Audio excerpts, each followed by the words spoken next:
Who is Mary Margaret Mann? Take your pick. She can assume one of 35 identities at the snap of the fingers.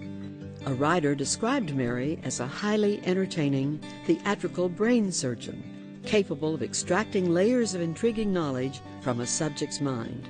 From this research, she fashions unique profiles of the famous and obscure, real and virtual, all contributors to our world in some special way.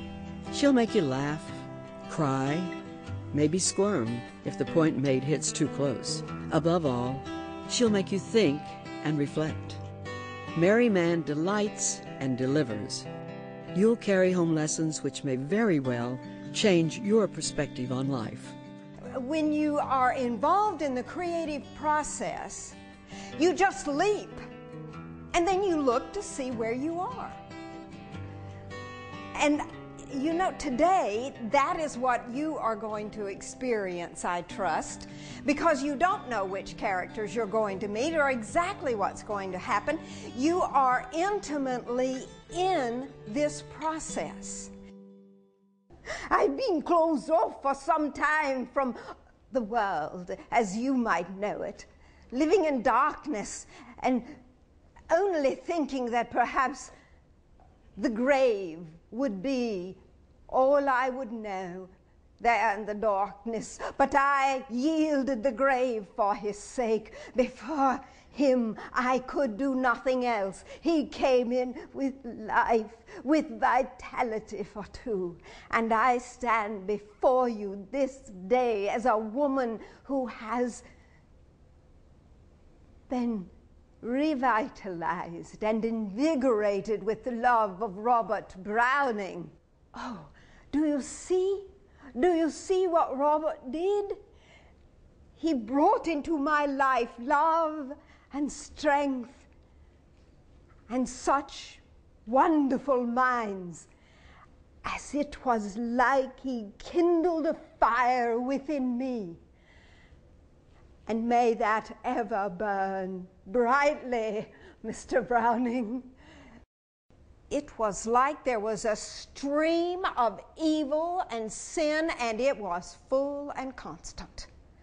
And it did not surprise me that God said to Noah, I am going to bring judgment upon the earth, but I will save you and your family. Build the ark. Oh, and I did ask about the manner of how long would we be gone and where were we going, to which I got no answer. And Noah said unto me, wife, it is time. I have bread to bake.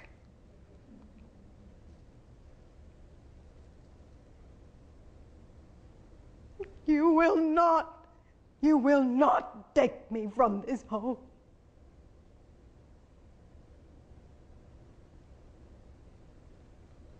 But it was time.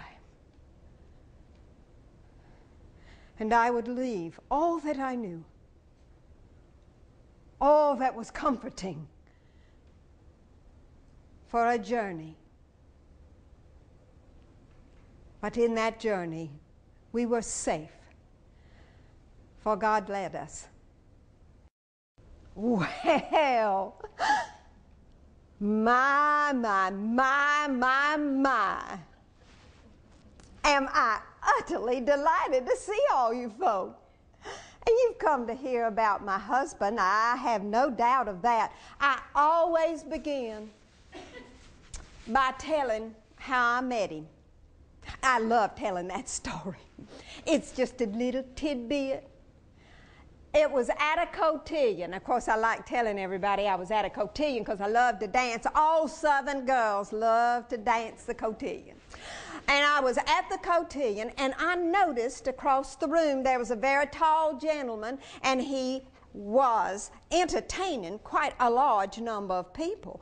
And he was regaling them with a funny story because they were laughing. And he turned and caught my eye.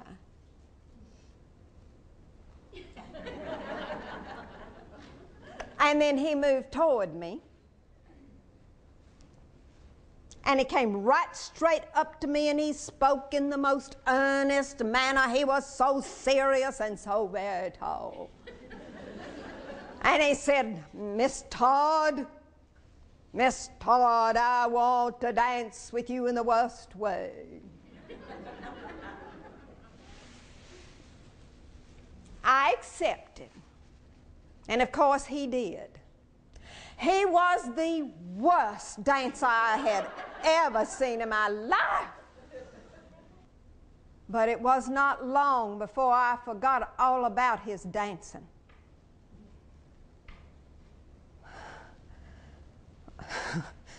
Why, in his presence, I felt like he was a king.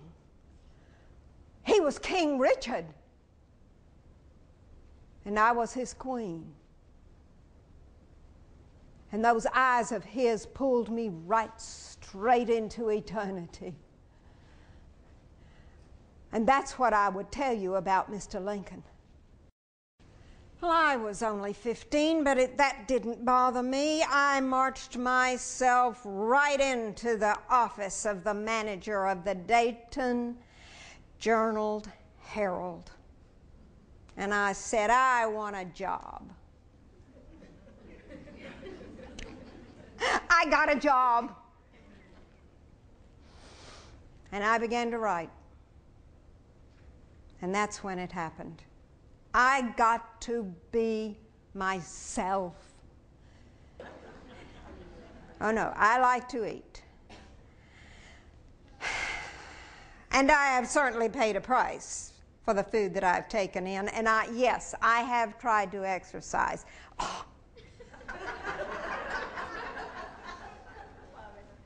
I have exercised with women who are so thin that buzzards follow them to their car when they leave. And this is not my fault. I come from a family where gravy is considered a beverage. And I think Robert Frost has said it better than anyone. There's one thing more exasperating than a wife who can cook and won't. It's the wife who can't cook and will. And by the way, you're wondering, who is this woman? Irma Bombeck, of course.